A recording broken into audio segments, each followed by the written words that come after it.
The wind howls, bending trees and whipping flames into a chaotic dance. Smoke thickens, pressing against lungs like molten iron. The faint path spotted earlier now seems impossibly narrow. Every second counts.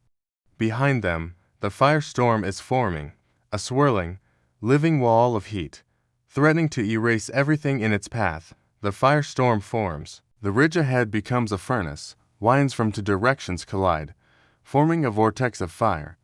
Flames twist skyward, devouring dry timber, ash, and anything combustible. Heat radiates outward, melting gear, blistering skin, and turning the forest floor into a scorching sheet. Visibility drops to near zero. Smoke stings eyes. Breathing becomes a laborious task. The mother bear groans, barely conscious. Her legs buckle again. The medic kneels beside her, checking vitals, pulse weak, respiration shallow, skin hot to the touch. She won't survive another hour if we don't get her to cover, he warns. The cubs cling to fire blankets, trembling, but their cries are nearly drowned by the roar of the forming firestorm. Shelter behind the boulder. The team ducks behind a massive granite boulder, the same natural shelter from Section 2. Heat washes over them like waves. Sparks land on their gear. The air is thick with ash. They cover the cubs with thermal blankets, pressing them close. Despite her exhaustion, the mother bear tries to shield her cubs. She whines softly, weakly swatting at Sparks. The team knows she is giving all she has left to protect them. One rescuer checks the radio, a faint crackle, a distant voice. A helicopter is in range, but it requires a clear area to land. The team exchanges looks. It's a sliver of hope, but nothing is guaranteed. The mother bear stirs slightly, sensing help. Her gaze follows the rescuers, raw emotion in her eyes, trust, desperation, and pleading all in one.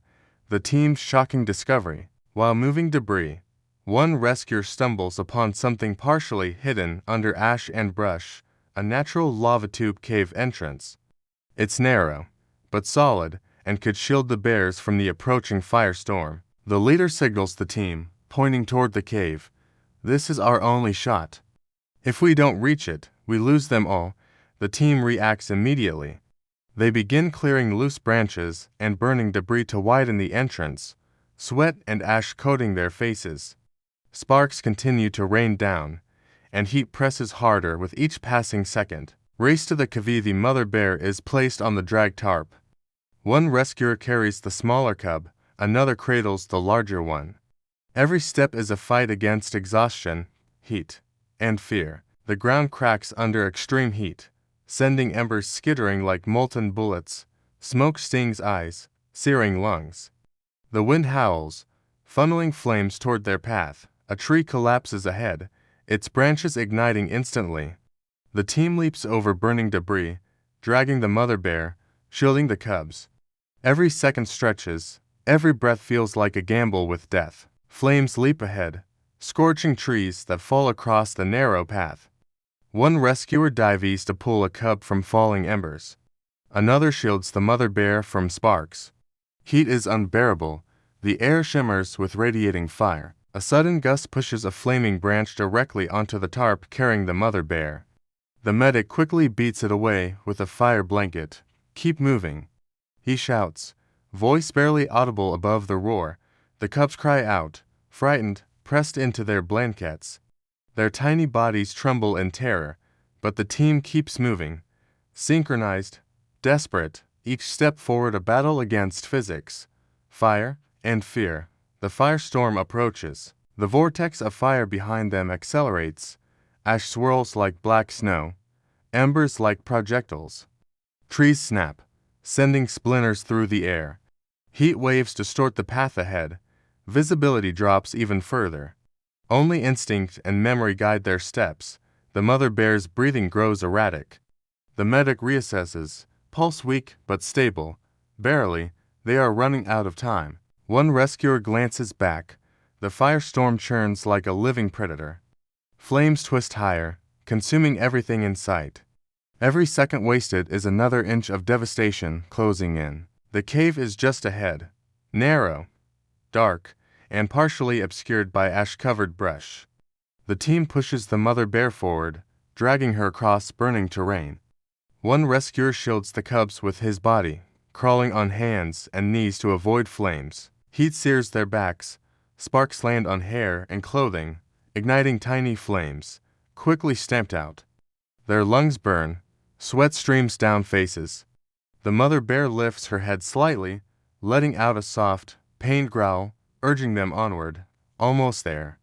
The leader shouts, adrenaline pushing muscles to the limit. The lava tube cave entrance emerges through the smoke, a dark, solid opening, untouched by fire. The team throws fire blankets over the mother bear and cubs as they crawl the last meters. The firestorm swirls just beyond, a raging red and orange wall consuming trees and earth. Embers bounce along the ground, sparks lick their backs, the wind screams like a freight train. The first rescuer pulls the mother bear inside. The medic helps the cubs, carefully lowering them into the cave. The team is inside. Finally, at sunrise, the forest didn't glow gold, it glowed red. Smoke curled between the pines like ghosts fleeing something unseen. And then a roar ripped through the burning air, a roar of a mother begging for help. The rescue team is already deployed along the forest's east line, tracking the fire's direction as the wind shifts unpredictably. Radios crackle with broken warnings, gusts picking up, temperatures climbing, containment nearly impossible, but the roar cuts through everything. It isn't territorial. It's terrified. The team sprints through smoke so thick it blurs the world into silhouettes.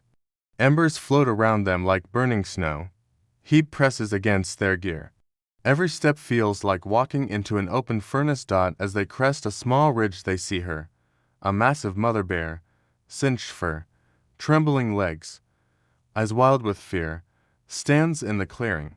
Not charging, not threatening, begging. Her roars crack at the edges, as if she's using the last of her strength. One rescuer whispers, "She's not after us. She's calling for us." Double quotes behind the mother bear. Smoke churns violently. Something moves inside it.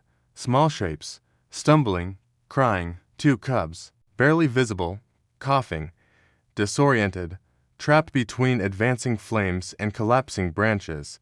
The team's leader drops to a knee, slowly raises a hand, and signals everyone to hold. Any sudden movement could panic her, and panic would kill all of them. But then the mother bear sways. Her chest rises in short, desperate jerks. She's been breathing smoke for hours. A flaming tree crashes behind her. Sparks explode upward. The cubs cry out. The mother bear turns, not to flee, but to shield them with her own body. That single act tells the team everything. She's choosing her cubs over herself. She's out of time, and she can't save them alone. The team spreads out in a semicircle, carefully approaching with fire blankets and carriers. Each step must be synchronized.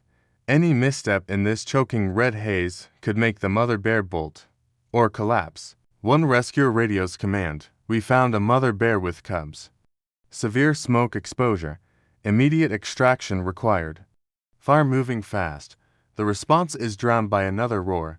The fire front shifts, wind snapping like a whip. Flames leap sideways, racing toward the clearing. Everything becomes a countdown. Moments, breaths, heartbeats. A cub stumbles, coughing violently. Another branch falls, scattering embers across the ground. The fire is coming from 2 sides now, trapping the family and the team. The leader whispers, "Move now." They break formation and sprint. One rescuer scoops up the smaller cub. Another grabs the second, wrapping it in a thermal blanket. The mother bear roars, not in warning, but in helpless fear, and tries to stand between the rescuers and her babies. Her legs buckle. She collapses onto her side, gasping. The medic drops beside her, checks her chest movement, shallow, weakening. "She go down if we don't get her out now." But the fire is too close. Too fast, too unpredictable. The sky turns darker, not from night, but smoke. A swirling plume rises over the ridge, twisting unnaturally, winds shift, colliding. The team looks up.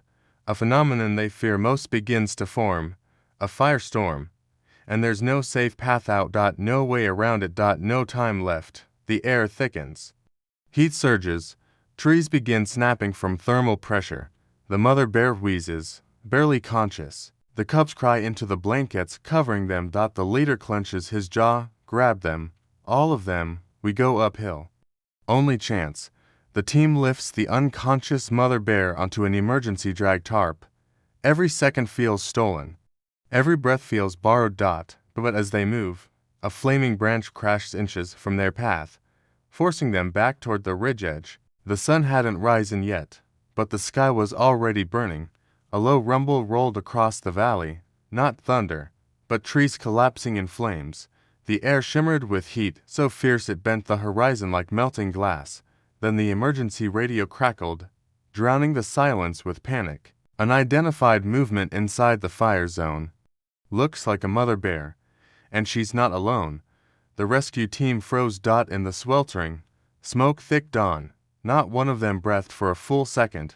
They had seen animals flee from fire, abandon dens, and outrun flames, but never run deeper inside a burning forest. Something was wrong. Terribly, impossibly wrong. Dawn patrol interrupted. Wildlife Rescue Unit Delta 7 had rolled out before daybreak, expecting nothing more than routine hotspot surveillance. Yesterday's controlled burn was marked 98% contained by the Fire Management Board. They had planned for a quiet shift, check embers, monitor wind changes, and confirm no flare-ups, but the moment they turned off the access road and reached the ridge, every assumption died. Smoke didn't drift skyward. It pushed sideways. Fast, unnatural, aggressive. Mia, the team leader, stepped out of the truck and stared hard at the horizon. That's not leftover glow, she said. The fire jumped during the night. Jason checked his watch, his brow tightening. Forecast said calm winds all night. Nothing should have moved, yet here they were, staring at a wall of orange thick enough to swallow the entire tree line before dawn. Eli swiped his visor, switching to thermal mode. The forest pulsed with hot spots like veins of magma running under the soil. This smoke isn't from yesterday's burn, he muttered. Something's fueling it from inside. A moment later, a gust barreled through the clearing, slamming smoke into their faces. It was hotter than any dawn breeze should ever be, hot enough to sting the skin. Mask up, Mia ordered. The tone in her voice said everything. The fire had turned unpredictable, and unpredictable meant deadly. First contact with the fire. They'd barely moved 50 meters before the forest roared. A tower of flame leapt over the ridge, devouring a whole row of trees in one blistering sweep. The explosion of heat forced the team back several steps. Jason swore under his breath. A flame front that tall at this hour. Impossible. But impossible things were happening all around them. The fire wasn't behaving like a normal wildfire. It was advancing. Fast, intelligent looking, twisting through the underbrush in jagged bursts instead of slow waves. Whatever had happened overnight had changed the fire's path completely, and that meant every animal inside the forest was in danger, trapped by a fire that wasn't following predictable wind or terrain patterns. Mia's voice crackled through the comms. Thermal protocol, no visuals, we navigate through heat signatures from here. Blind navigation through wildfire zones was the definition of danger, but they had no choice.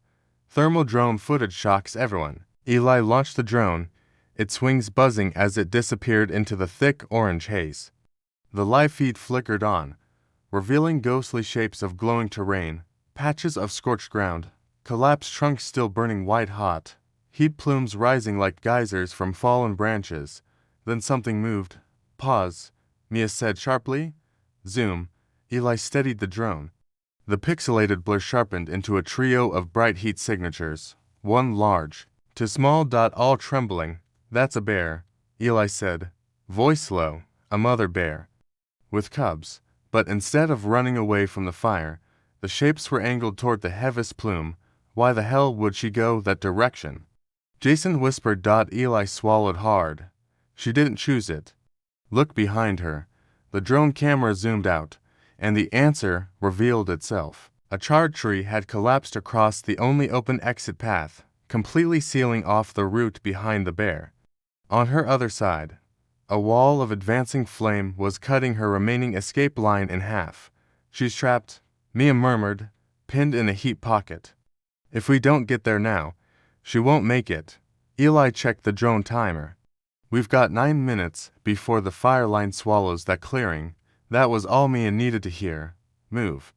Full gear. Stay tight. Keep visors cinched with the drone feed. We're going in, racing against expanding flames. The terrain shook under their boots as they sprinted through the choking haze. Every step sank into ash. Every breath fought against hot air that seemed deliberately trying to push them back. Falling branches snapped overhead like gunshots. Embers rained down in swirling spirals, sticking to their suits like fiery insects. Their thermal visors projected a ghost world, glowing outlines, molten patches, flickering shadows. Drones leading us left, Eli called. They ducked beneath a flaming branch seconds before it crashed onto the path behind them, sending sparks exploding outward. Watch the ground, Jason shouted. It's hot enough to melt boots all s. The fire around them wasn't creeping forward. It was advancing, roaring, snapping, consuming everything with relentless momentum. No one said it out loud, but every single one of them knew. They were not running beside the fire. They were being hunted by it. Unthinkable discovery. Drone beeped. Target reached. They emerged into the clearing. And for a moment, the whole team froze. The mother bear stood in the center, massive and trembling, her breathing ragged. Patches of her fur were scorched away entirely, revealing raw, blistered skin. Smoke wrapped around her like a heavy shroud. Behind her, the two cubs cried softly, tiny bodies pressed into her hind legs for protection. The ground shimmered with heat, the earth itself burning beneath them. A fallen tree, its trunk still glowing red, blocked the only safe direction, and the cubs. Their paws were blistered and swollen, too damaged to carry their weight. Jason dropped to a knee, voice shaking. They can't walk. They can't even stand properly. Eli pointed to the rising flame wall behind them. We have less than 8 minutes now. But the most shocking part was the mother bear herself, the mother bear's reaction. They expected aggression, a roar, a charge. Something. Instead, she stumbled. Her legs trembled violently. She tried to lift her head higher, but couldn't. When she looked at the rescue team, her eyes weren't wild.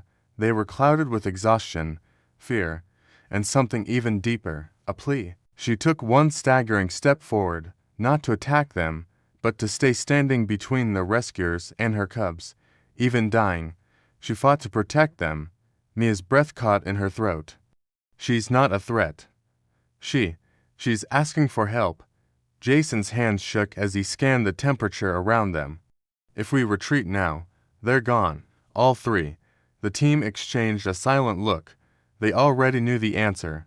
They could leave and save themselves, or they could stay and attempt the impossible, and every one of them chose the impossible. The fire hissed louder, circling the clearing like a tightening noose. Embers fell like burning snow. Their visors flickered with static, heat interference growing too strong. Jason turned to Mia. We're losing our exit. The fire's blocking the way we came. Eli checked the drone feed. The fire line on the north side had surged forward, cutting off another path. Mia tried the radio. Nothing but static. They were officially alone, and surrounded. She looked at the mother bear again, at the cub pressed against her shaking legs, at the second cub too exhausted to cry, a mother fighting to stay alive only because her babies needed her. Mia, Jason said, voice trembling, we're down to 6 minutes. The heat burned her throat. The smoke clawed at her lungs, but she didn't waver. No one is dying today, she said. Quietly, firmly, she stepped forward, raising both hands to show she wasn't a threat. Easy, Mama, she whispered. We're here, we're with you. The mother bear's trembling eased, barely, but enough to notice. Mia nodded to her team. Get ready to move the cubs. We carry them out. That's when it happened. A roar, not from the bear, but from behind them, exploded through the clearing. The fire had jumped the last remaining gap. The final escape route vanished in a single, violent burst of flame. They were trapped, the mother bear, her two helpless cubs, and the entire rescue team, and the fire was closing in.